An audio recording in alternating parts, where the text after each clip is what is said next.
त्याला वळण नाही काही नाही. युधिष्ठिर तू त्याला देतो याग्रकुलाचा मान. आता मला तुम्ही सांगा हे जे सगळं जे शिशुपाल जे बोलत होता ते खरं होतं का खोटं? म्हणजे हे गावड्याचं पोरगं नाही का? म्हणजे रुक्मिणी पळून नेली नाही का? अहो सगळं खरं होतं. शिशुपाल बोलत होता ते काही खोटं थोडंच होतं. अर्थात नेमका तो कोणाचा एक सांगू का तुम्हाला? सोपा पर्याय. तो कोणाचा इथं डोकं लावण्यापेक्षा आपण सगळे त्याचे असं डोकं लावायचं आणि पुढे चालायचं.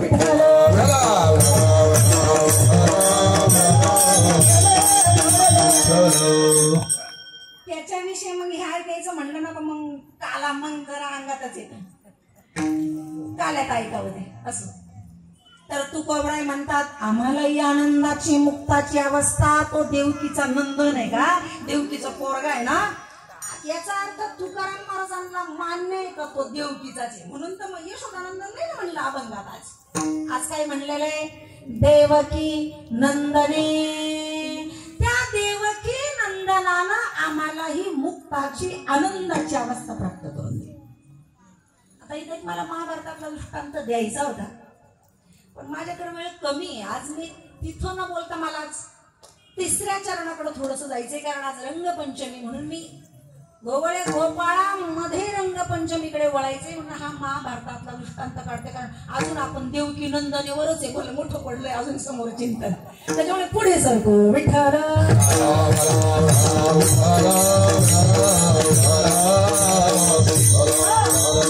तुकोबराय सांगतात देवकी नंदने आम्हाला आनंदाची मुक्ताची जी अवस्था आहे ती जर कुणी प्राप्त करून दिली असेल तर त्याचं नाव आहे देवकी नंदने. काय केलं त्या देवकी नंदनेने? केले आपुल्या चिंतने. बरोबर का तुकोबरायांचा नम्रपणा.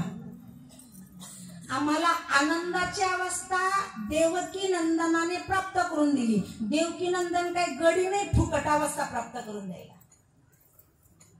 फुकट नाही मुक्ताची आनंदाची अवस्था तुकोबरायांना प्राप्त झाली. ती अवस्था प्राप्त होण्याकरता तुकोबरायांनी काहीतरी केलं असेल ना. चिंतन केलं चिंतन. पण तुकाराम महाराज असं नाही म्हणत आम्ही चिंतन केलं. त्यानं आमच्याकडून चिंतन करून घेणं आम्हाला त्याच्यासारखंच बनवलं. मज आपुलिया आईसे. त्यानं आम्हाला कसं बनवलं? त्याच्यासारखंच बनवलं. म्हणजे आता आम्ही ना देवासारखे झालो. देवासारखे देवासारखे. पण पहिला प्रश्न निर्माण होतो देवासारखे झालो हे बरोबर आहे पण नेमका देव कसा आहे हेच माहित नाही आम्हाला. देव काही जास्त डोक्यात ताण द्यायचा गरज नाही. प्रमाण पाहिजे. माऊली ज्ञानोबराय म्हणतात एका अभंगात सत्य ज्ञानानंद गगनाचे प्रावरण नाही रूप वर्ण गुणजेत. कसा आहे माझा परमात्मा? सत्य ज्ञान अनंत आनंद गगनाचे प्रावरण. म्हणजे गगनाला त्यानं गवसणी घातली एवढा व्यापक आहे. म्हणजे माझा परमात्मा सत्य स्वरूप आहे. माझा परमात्मा ज्ञान स्वरूप आहे.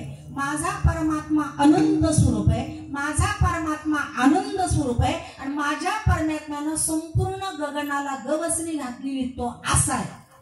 तुकोबराय म्हणतात त्यानं आम्हाला त्याच्यासारखं बनवलं. मग तो जर सत्य स्वरूप आहे तर तुकोबराय कसे आहेत?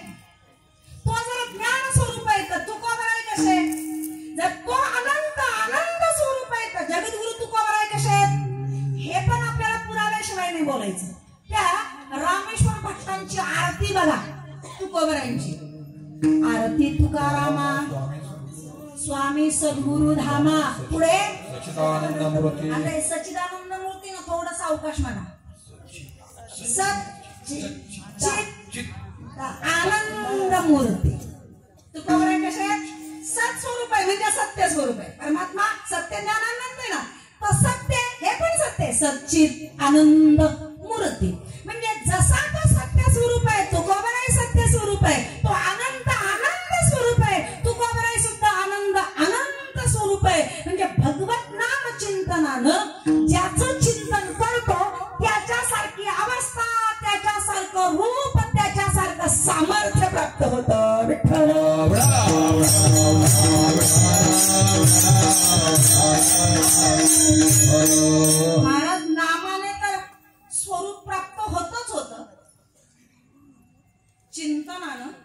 ज्याचं चिंतन करतोय त्याचं स्वरूप तर प्राप्त होतच होतं, पण चिंतनानं ज्याचं चिंतन करतोय ना त्याच्यासारखी शक्ती सामर्थ्य पण प्राप्त होत.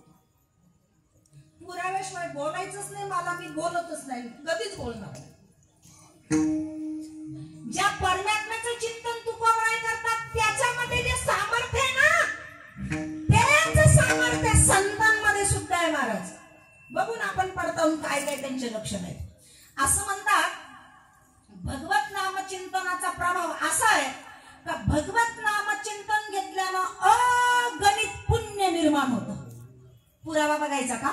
हरिमुखे म्हणा, पुण्याची गणना, देवाच्या नामानं अगणित पुण्य निर्माण होतं का त्याची गणती करता येत नाही. हे सामर्थ्य फक्त देवाच्याच नावात आहे असं नाही, संतांच्या नावात पण हे सामर्थ्य आहे. पुण्यवंत व्हावे सज्जनांची नावे, संतांचं नाव घेतलं तरी पुण्य निर्माण होतं. पहिलं सामर्थ्य जुळलं. चल दुसरं सामर्थ्य असं म्हणतात भगवत नाम चिंतनानं कितीही मोठं पाप असू द्या जळून जातं. जळतील पापे पापाचे कळप, राशीच्या राशी पाप असू द्या भगवत नाम चिंतनाने काय होता जळून खाक होतात, नष्ट होतात. ही ताकद फक्त देवाच्याच नामात आहे असं नाही, ही ताकद संतांच्या नामात सुद्धा आहे. तुका म्हणे पापे जाती संतांची जपे. वाह वाह. देवाच्या नावानं जसं पाप जळतं ना तसं संतांच्या नावानं सुद्धा पाप जळतं. दुसरं सामर्थ्य. तिसरं सामर्थ्य म्हणतात भगवत नाम चिंतनानं चिंतन करणाऱ्याकडे काळ वाकड्या नजरेने सुद्धा पाहत नाही. कळी काळ त्याची न पाहे दृष्टी, सगळे कामाला हरिपाठ टाकले. काळ त्याच्याकडे वाकडी नजर करून पण पाहत नाही. पण ही ताकद फक्त देवाच्याच नामात आहे असं नाही, संतांच्या नामात तुकोबरांच्या नामात पण ही ताकद आहे का काळ घाबरतो. तुकाराम तुकाराम नाम घेता पापे. म्हणजे भगवत नाम चिंतनानं देवाचं स्वरूप तर प्राप्त होतच होतं, पण देवाच्या नावानं देवाचं सामर्थ्य सुद्धा प्राप्त होतं.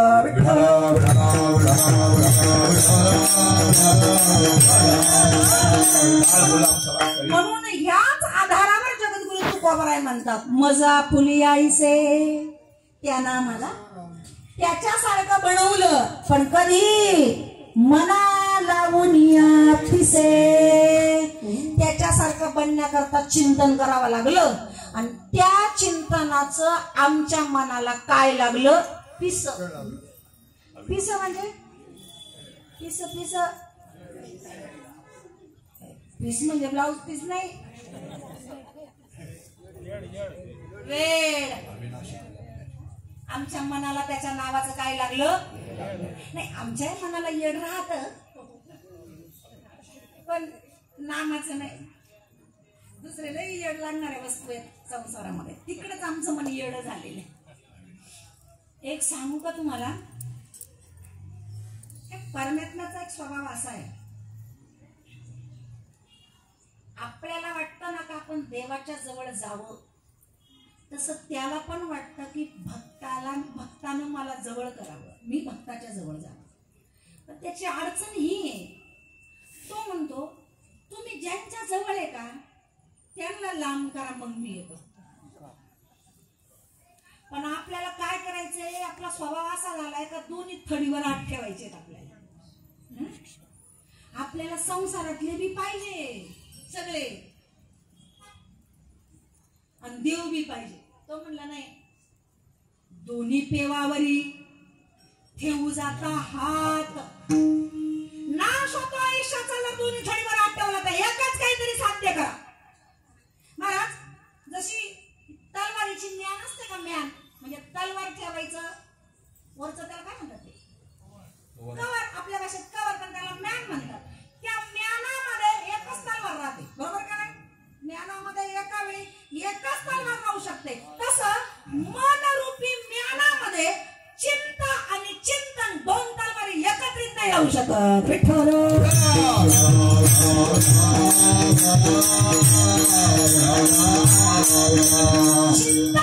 चिंता ठेवायची असेल तर संसारातली चिंता घालवावी लागेल. संसारातल्या सगळ्याच बाजूला काढावी लागते. तो म्हणला तर मी तुमच्या जवळ येईल. म्हणून एवढा परमार्थ करून सुद्धा देव मला प्राप्त झाला नाही असं जर वाक्य आपल्या तोंडातून निघालं तर दोष देवावर न द्यायचा, आपल्यावर दोष द्यायचा. ज्या अर्थी माझ्याजवळ देव आलेला नाहीये त्या अर्थी मी संसारातले अजून लांब केलेले. ज्या दिवशी देव आपल्या जवळ येतो ना, आनंद होतो ना, त्या दिवशी समजायचं संसारातले सगळे बाजूला झालेले. हे चिन्ह आहेत महाराज. विठ्ठल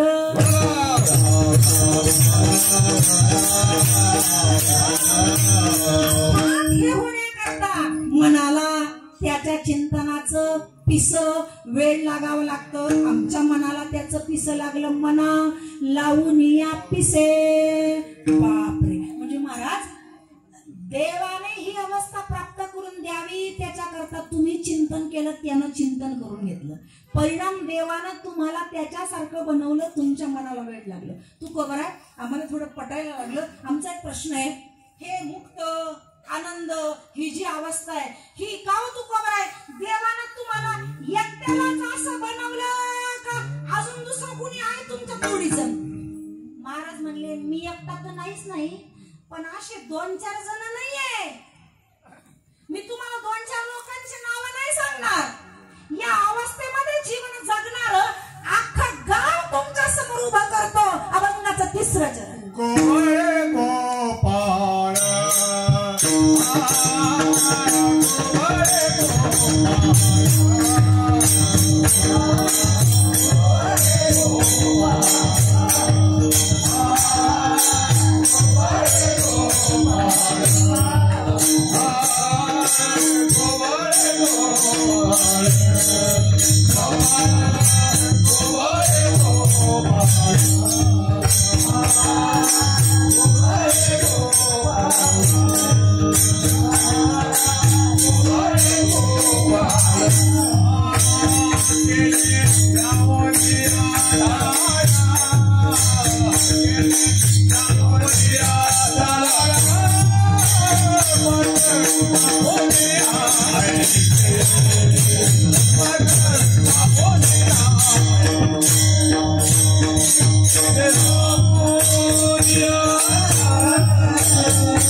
गोवळे गोपाळा केले लावून या चाळा. आम्ही ज्या अवस्थेमध्ये जीवन जगतोय तू कोबराय बोलले, मुक्त अवस्था, आनंदाची अवस्था, समाधानी जी वृत्ती आहे या स्थितीमध्ये आम्ही जे जीवन जगतोय आम्ही एकटेच आहोत असं नाही. मग तुम्हाला 2-4 नावं सांगण्यापेक्षा अख्ख्या गावाचा पत्ताच सांगतो. जा त्या गावात शोधा. कोणतं गाव म्हणले? गोकुळ. गोकुळ. गोवळे गोपाळा. महाराज गोकुळातले सगळे लोक मुक्त झालेले. गोकुळातले सगळे लोक आनंदी झालेले. भगवत स्वरूपापासून वेगळा एकही नव्हता तिथे. सगळेच त्याच्या स्वरूपात रंगलेले होते. त्याच्या स्वरूपात रंगावं लागत. रंग लावून घ्यावा लागत. तुम्ही खेळला ना आज रंग?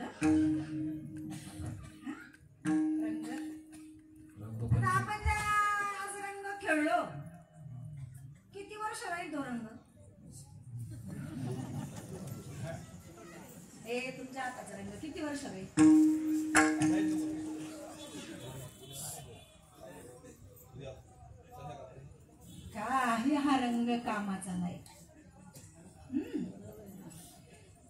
रंगात रंगायचंय आपल्याला का जो रंग कधी चित्तावरून उतरला नाही पाहिजे, निघाला नाही पाहिजे, त्याच्या रंगात रममान व्हावं लागतं. महाराज काय सोयराबाईंचं जीवन आहे. सोयराबाईंचं काय जीवन. मला फार अभंग आवडतं सोयराबाईंचा. जेव्हा माझ्या परमात्म्यानं तिचं बाळणपण केलं ना, काय अधिकार आहे महाराज. पुरुष जाऊ द्या, बाई माणसाने सुद्धा लाजावं असं काम माझ्या परमात्म्यानं केलं. बरं सोयराबाई करता फुकट नाही. चोखोबा महाराजांनी सोयराबाई पती पत्नी. चोखोबा महाराजांचे आई वडील वारी करायचे पांडुरंगाची. संतती नव्हती पण देवाकडे काही मागितलं ना. मंदिरात जाण्याची परवानगी नव्हती त्यांना. पूर्वीच्या काळात होतच हे, बाहेरून दर्शन घ्यायचे. कुणीतरी एका भक्तानं आंब्याचा सीझन होता आणि पाठीवर आंबे नैवेद्य म्हणून आणलेले होते पांडुरंगाला. ते पुजारी घेऊन चाललेले होते. असं असतं देवाच्या पायाजवळ दिलेलं देवाला पोचतच असं नाही बरं का. देवाच्या जवळ राहणाऱ्यांना पोचत ते. तर ते आंब्याची पाठी पुजारी चालले होते घरी घेऊन. एक पती पत्नी पायरीजवळ उभे दर्शन घेत होते. काय कोण नाही त्याला तयार. त्याने एक आंबा काढला आणि सोयराबाईंना द्या. देवाचा प्रसाद म्हणून पती पत्नीनं खाल्ला. आंबा साल्ट त्याची कोय चोखून चोखून खाल्ली. त्याच्यावर गर्भवती राहिला, मुलगा झाला म्हणून त्याचं नाव ठेवलं चोखा. चोखोबा महाराजांची आई लवकर वैकुंठवासी झाल्या. वडील अंध झाले. आता वारी महाराजांकडे आली. पती पत्नी वारी करू लागली. वडील अंध आहे, आता उचलून बाहेर न्यायचं, अंघोळ घालायची, त्यांची घाण साफ करायची, सगळी सेवा महाराजांना करावी लागली. म्हातारपणामध्ये शरीर माती झाली, जड झालं, सगळी घाण जमलेली आहे. महाराजांनी उचललेले बाहेर आणलेले. वडिलांना पण आता असं खांद्यावर उभं केलं. आंघोळ घालू का, कपडे घालू का, घाण साफ करू का, पाणी वतू का, हाताने धू, काय काय करू लागता. ती पतीची घालमेल सोयराबाईंनी पाहिली आणि बाहेर आल्या. पण सासरा ऐकल म्हणून पतीला खुणवलं.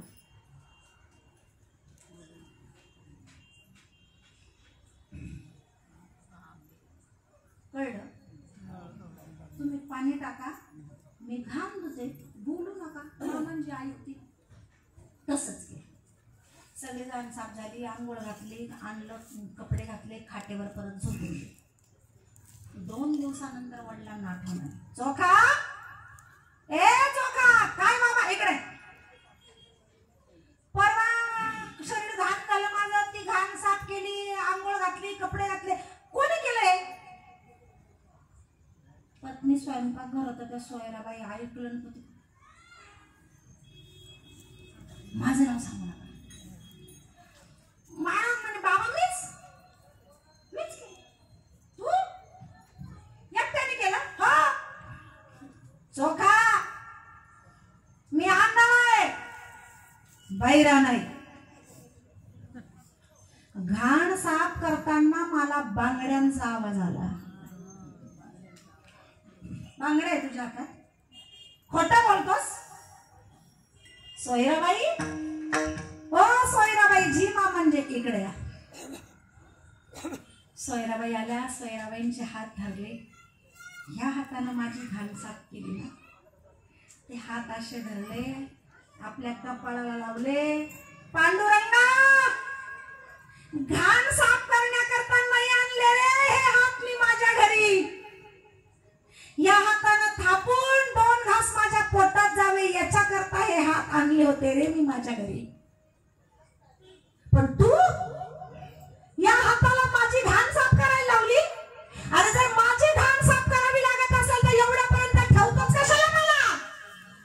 घेऊन जा मला, इथं राहण्याची काय गरज आहे. तुझी वारी करणारा आहे वारसदार, मागे मला राहण्याची गरज नाही जर घाण साफ करावी लागत असेल.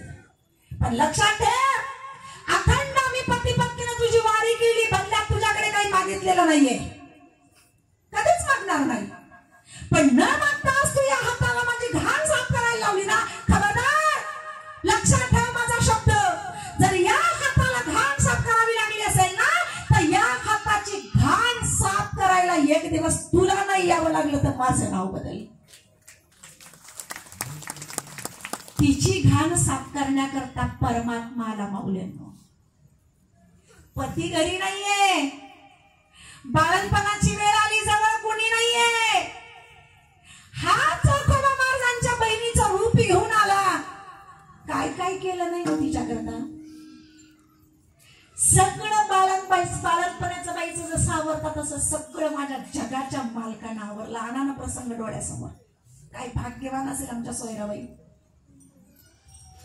आता चौखोबा महाराज वारीहून परत येणार म्हणून आपलं भांड फुटल, पितळ उघडं पडल म्हणून निघून गेला. चौखोबा महाराज आल्यावर खरेपणा कळाला का माझी सख्खी बहीण आलीच नाही बाळणपणाला. मग जो आला तो कोण होता? माझा परमात्मा होता. सोयरे, वारी न करता माझा परमात्मा तुझ्या कामा करता आला का ग? तेव्हा सोयराबाईंच्या मुखातले वाक्य आहेत. अवघा रंग एक झाला,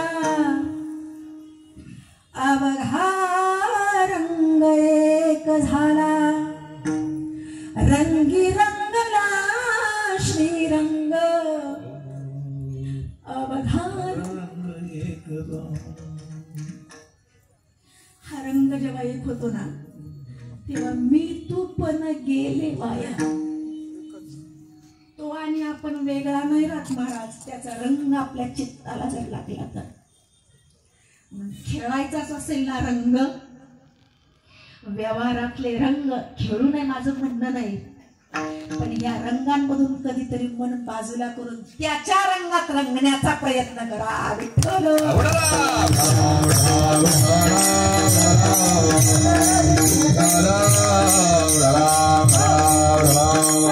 गोपाळ त्याच्या रंगात रंगलेले. गोवळे, गोवळे म्हणजे ते गाई चारायला जाणारे गुराखी. महाराज गुराखी मुक्त झाले होते, गाई वळणारे. कधी आंघोळ करत होते का नव्हते कोण जाणे, कधी ब्रश करत होते का नव्हते, कधी ज्ञानेश्वरी माहित नाही त्यांना, विचार सागरचं कवरही पाहिलेलं नाही त्यांनी. ते गुराखी मुक्त, आनंदी, गोवळे, गोपाळा. गोपाळ म्हणजे त्याचे समकडी, त्याचे मित्र. किती प्रेम करत होते देवावर, कायम देवाच्या सोबत राहायचे, कायम. तुझी संगती झाली, काय विशेष आहे ना महाराज. त्याच्या संगतीत राहिल्यावर आपली चिंता जाते, आपण निश्चिंत होतो. हा, परमार्थ करून सुद्धा जर अंतःकरणात चिंता राहत असेल तर समजायचं आपण त्याच्या संगतीत नाहीये. परमार्थ करता करता जर चिंता संपलेली असेल तर समजायचं त्यानं आपल्याला जवळ घेतलेलं आहे. किती लक्षणे सांगू तुम्हाला, किती चिन्ह सांगू तुम्हाला. परमात्मा जवळ येण्याची चिन्ह नाहीये. सतत गोपाळ त्याच्या सोबत राहत होते, निश्चिंत झालेले होते. आणि अजून कोण मुक्त झालं होतं? गवळणी. गवळणी, अहो गवळणींचं तर नाव नाही अभंगात. पुन्हा पूर्ण अभंग पडतो बघा. आहे का गवळणींचं नाव? आहे का तुमच्याकडे नाव अभंग मोबाईल मध्ये? गवळे गोपाळ आहे का नाही? देवकी नंदने केले आपुल्या चिंतने, मजा आपुली आईसे, मना लावून आपिसे, गोवळे गोपाळा केले लावून चाळा, तुका म्हणे संग केला दुरी नवे मग. ऐका गवळणीचं नाव. आणि मग कसं काय म्हणतात तुकाराम महाराज तुम्ही का त्यानं गवळणींना मुक्त केलं? काय गवळणींचं नाव नाही घेतलेलं, पण गवळणींची चिन्ह सांगितले. त्या चिन्हावरनं लक्षात येतं का गवळणी जाते. काय चिन्ह आहे? केले लावूनिया चाळा. यानं चाळा लावला तो कोणाला? गवळणीला चाळा लावला. मी नाही म्हणत बरं का, मी नाही म्हणत. निळोबराईंचं प्रमाणे चाळा लावियेला गोप गोपीनाथे, चाळा लावियेला गोप गोपीनाथे, चाळा लावियेला गोप गोपीनाथे, चाळा लावियेला गोप गोपीनाथे.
बाबांची आठवण आली हे प्रमाण म्हटलं.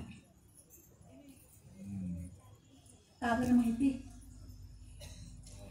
काही वर्षापूर्वी मी या अभंगाचं चिंतन करत होते आणि चिंतन करताना मला हे प्रमाण आलं. पण नेमकं हे प्रमाण कोणत्या संताचं आहे मला माहित नव्हतं. चौकडीतलं प्रमाण म्हटले ना मी आता, हे गाथा पाहिला, मला सापडलं नाही. आणि मी माझा स्वभाव असा बनवलाय, अभंगाचं चिंतन करताना श्लोक आला, एखादं प्रमाण आलं, त्या प्रमाणाचं ध्रुवपद सापडल्याशिवाय ते प्रमाण मी घेत नाही. म्हणजे तो अभंगच बाजूला ठेवते मग, म्हणजे ते घेतच नाही कीर्तनाला तो अभंग. सगळं बघून घ्यायचं पाहुणी ग्रंथ, मग तरच तो अभंग सेवेला घ्यायचा, नाही तर नाही. आता ही ध्रुवपदच मला माहित नाही, कोणत्या संताचं प्रमाण हेच माहित नाही. गाथा पाहिला, माऊलींचा गाथा पाहिला, माझ्याकडे सगळं संत गाथा, सगळा पसारा काढला महाराज. मला सापडलंच नाही ना अभ्यासात, मला काही जरी सापडलं नाही ना, मी माझ्या माझ्या 2 मुस्काटात मारून घेते. म्हणते नालायक आहे तू, सापडत नाही, अभ्यास करता येत नाही, माझी मला शिक्षा करून घेते. खूप संताप झाला माझा. आता कोणाला विचारावं? खूप विचारांती माझ्या लक्षात आलं, मला बाबांची आठवण आली. बाबा घरीच असतील तेव्हा बहुतेक. बाबांना फोन केला, म्हटलं बाबांना, म्हटलं मी एक अभंगाचं चिंतन करते, ते प्रमाण आलेले बाबा, पण नेमकं कोणत्या संताचं आहे, ध्रुवपद काय मला माहित नाही, सांगा म्हणले प्रमाण. आणि हे प्रमाण मी बाबांना फोनवर सांगितलं. बाबा म्हणले मला 2 मिनिटं वेळ द्या, लगेच सांगतो. 2 मिनिटं नाही, 1 मिनिटात फोन आला मला परत. म्हणले बाई, निळोबारांचा गाथा पहा आणि हेच ध्रुवपद आहे. कोणत्या गवळणीतलं माहिती का? भरीला उलंडून रीता करी घट, मिस कांद्याचे गोविंदाचे चट, चाले झड झडा उसंतनी वाटत्याचं हे ध्रुवपद आहे. म्हणले बाई, जेव्हा पण कीर्तनात तुम्हाला चौकडीचे प्रमाण आले ना, तर 90% समजायचं हे प्रमाण निळोबारांचं आहे. कारण निळोबारांचा गाथाच बहुतेक चौकडीतलाच आहे, चौकडीचेच अभंग आहेत निळोबारांचे. ही शिदोरी बाबा मला देऊन गेले, हे प्रमाण माझं पूर्ण झालं, तेव्हापासून मी अभंग सेवेकरता घेते. आणि जिथं जिथं मी हा अभंग घेते, हा प्रमाण आलं की माझ्या डोळ्यासमोर बाबा उभे राहतात. आज हा अभंग घेतला मी, हे प्रमाण घेतलं मी, पण बाबा समोर नाही येत, नाही. खूप उपकार आहेत या अध्यात्मात त्यांचे माझ्यावर. उतराई नाही होऊ शकत मी, पण त्यांच्या परिवाराने मला आज्ञा दिली आता उतराई होण्याची, तरी पण मी होणार नाही. दर महिन्याला बाबांच्या मासिक महिन्याचे कीर्तन चालू आहेत. या महिन्याची सेवा माझ्याकडे असला वेळ तर या शिलापूरला. एकादशीचाच महिना असतो बाबांचा. आता द्वादशीला वाटतं. आता 26 मार्चला महिना आहे बाबांचा. आणि 26 मार्चला बरं का सांगले बाबा, त्या दिवशी तुकाराम बीजेच्या दिवशी मी पिंपळणाऱ्याला होते, राशेगावकर होते, राशेवाडीकर होते, त्यांनाही मी सांगितलं तेही येणार आहेत. 26 तारखेला वेळ बहुतेक 8 ते 10 असणार आहे संध्याकाळची. शिलापूरला मंदिरातच पाठीमागे सभामंडपामध्ये मासिक कीर्तन असतात. शक्य असेल तर बाबांची सेवा घडेल म्हणून आपल्याकडे वेळ असेल तर, म्हणजे माझे कीर्तन ऐकायला म्हणून येऊ नका, पण बाबा महिन्याच्या दिवशी येतील म्हणून त्यांच्या दर्शनाकरता या. विठ्ठल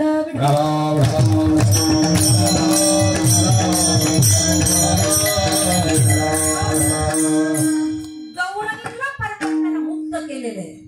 चाळा लावियेला गोपा गोपी नाथे, गोपी नाथे, गोपिकांना या नाथानं, या परमात्म्यानं काय लावला? चाळा लावला. गवळणी त्याच्या रंगात रंगलेल्या. आज काय आहे? का बरं आज रंगपंचमी? काय घडलंय आज? 9च्या पुढं काटा गेला बरं. बोला ना पटापट. मग तुम्हाला मग काय म्हणले, मला मदत करू लागा असं म्हणलं होते का नाही? तुम्ही शब्द पण दिला होता, मदत नाही करत तुम्ही मला. आज काय घडलंय? बरं बरं माझ्याच वेळेला पडलंय. बरं काय आज पंढरंगा आज रंगपंचमी. काय घडलंय? रंगपंचमी सर्वांनी एकमेकाला रंग लावला. भगवान श्रीकृष्ण परमात्म्यानं राधा राणीनं आज रंग खेळला हे आपल्याला माहित आहे. पण शिवपुराण खंड 2 अध्याय 9 पुरावा सापडला.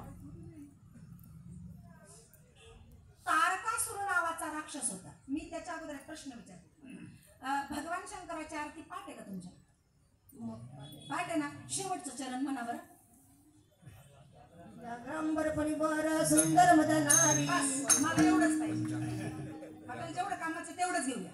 व्याघ्रांबर फणीवर सुंदर मदनारी. मला मदनारी शब्द पाहिजे म्हणून विचार. आता या मदनारी शब्दाची संधी फोड करा. मदन अधिक अरी बरोबर मदनारी. मदन म्हणजे काम आणि अरी म्हणजे शत्रू. मदनाचा शत्रू भगवान शिवजी आहेत. मदनाला कामाला कुणाला जिंकता नाही आलं, पण हे एवढं भयानक आहे, यांनी जिंकला नाही हो. डायरेक्ट गाडीच लावली त्याला, जाळूनच टाकला. कधी? तीच कथा आहे. तारकासुर नावाचा राक्षस जन्माला आला.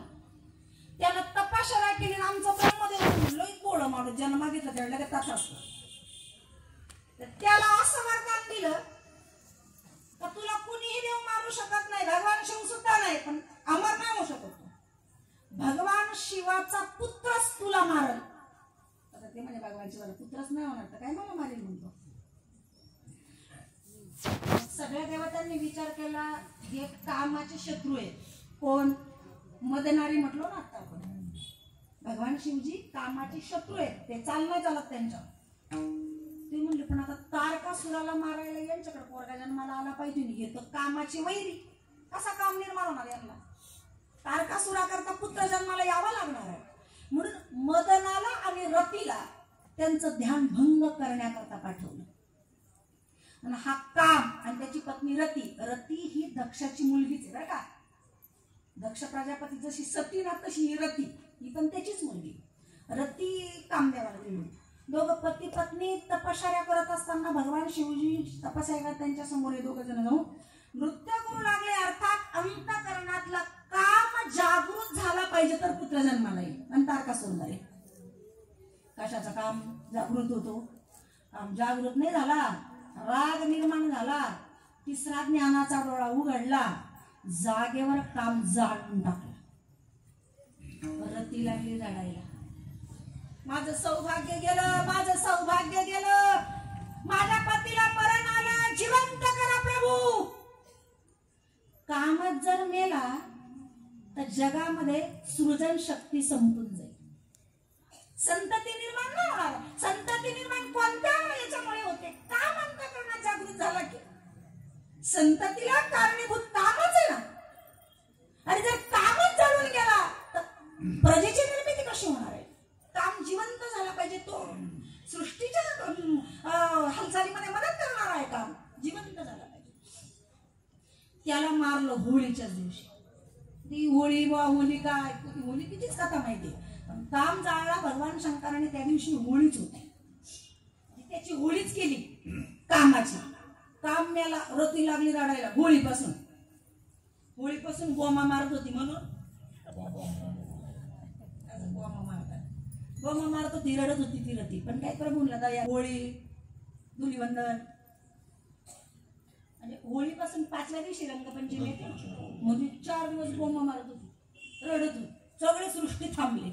सगळ्या देवतांना दया आली. प्रभू असं नका करू तुम्ही. गोळ्या शिव गोळा असं नका करू तुम्ही.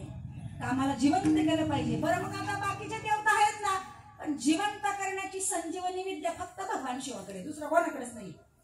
आणि मग त्यांनाच प्रसन्न करावं लागणार. असं नका करू. काम जिवंत झालं पाहिजे.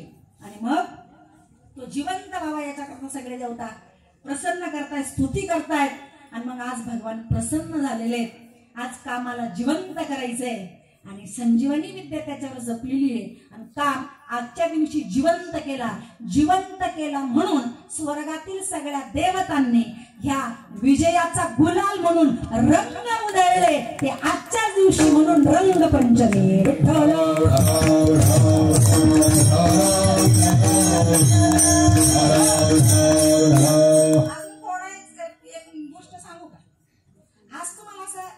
असं दुःख वाटतंय का, आळसल्यासारखं होतंय का?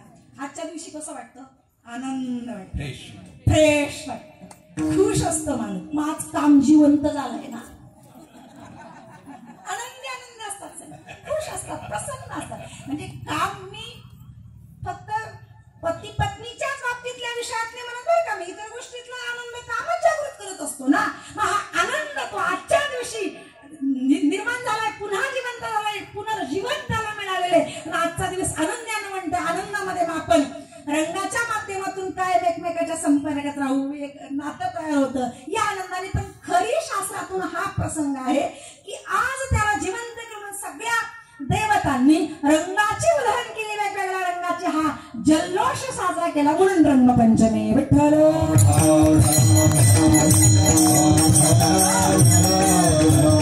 गोपाळा आणि त्या गवळणी या सगळ्यांना भगवंतानं आपल्या रंगात रंगवलं, आपल्यासारखं बनवलं. तू खबर आहे किती उपकार झाले तुमचे आमच्यावर.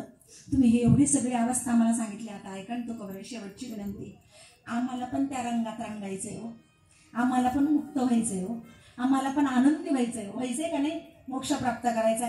सांगा ना महाराज, आम्ही काय करू? मी ना सरळ सरळ अर्थ सांगते, मग तुम्ही शेवट म्हणून मग आपल्याला लगेच थांबायचंय बरं का. तर काय करावं लागेल आम्हाला? तर तुकोबाराय म्हणले, तुका म्हणे संग केला दुरी नव्हे मग. मी थोडी संधीपोड करून तुम्हाला जवळ आणते अजून प्रमाणाच्या बरं का. कसं प्रमाण आहे? तुका म्हणे संग पूर्वार्धात बरं का, आणि उत्तरार्धात काय? केला दुरी नव्हे मग. मी सोपा करून देऊ का तुम्हाला? हा जो केला आहे ना, केला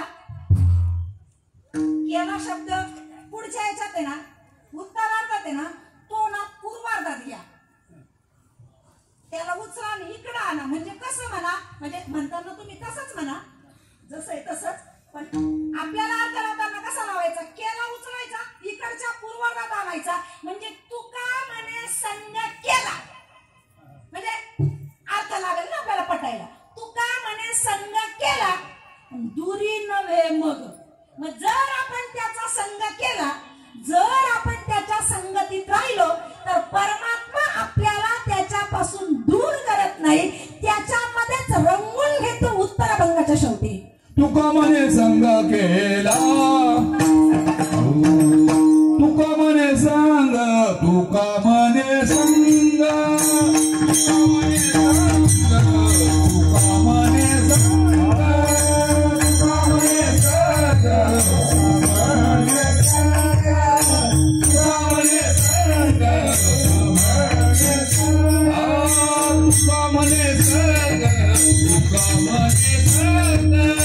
तुका म्हणे संग, तुका म्हणे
देवकी नंदने केले आपुल्या चिंतने, मज आपुलिया ऐसे मना लावून या पिसे यथामत यथावकाशभंगाचं चिंतन माझ्या अल्पमतीने आपल्यासमोर मांडण्याचा प्रयत्न केला.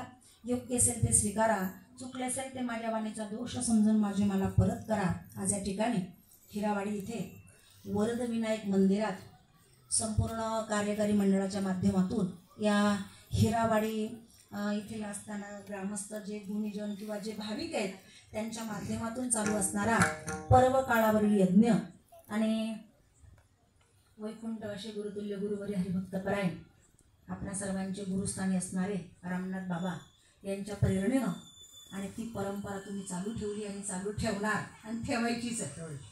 आणि त्या परंपरेनुसार चालू असणारा हा 23व्या वर्षातला यज्ञ आणि 23व्या वर्षाच्या यज्ञातील आजच्याही 6व्या दिवसाची सेवा तुम्हा सर्वांच्या आज्ञेनं माझ्याकडं आली आणि ती तुम्हा सर्वांच्या आशीर्वादाने पार पडली.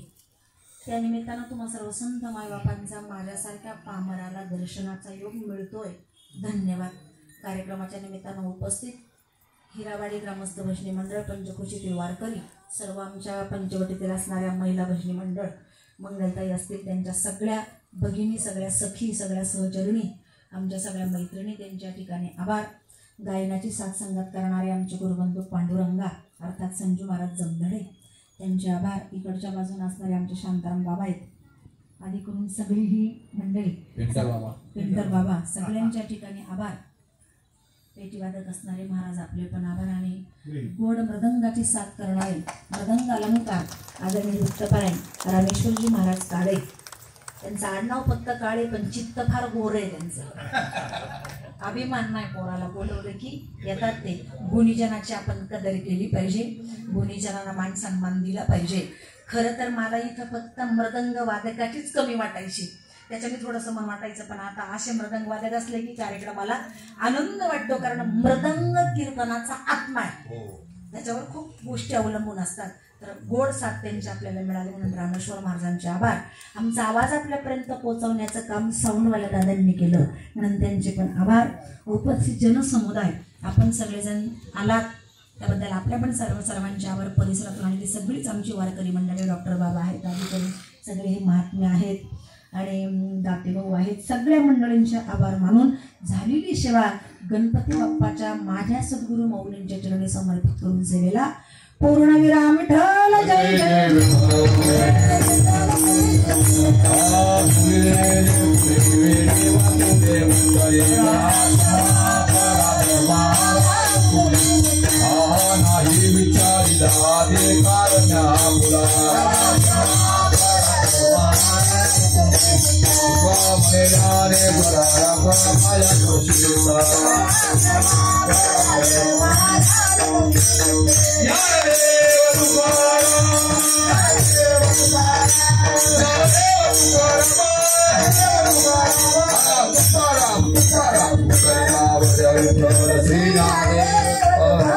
पंढरीनाथ भगवान ज्ञानेश्वर महाराज, गणपती बाप्पा.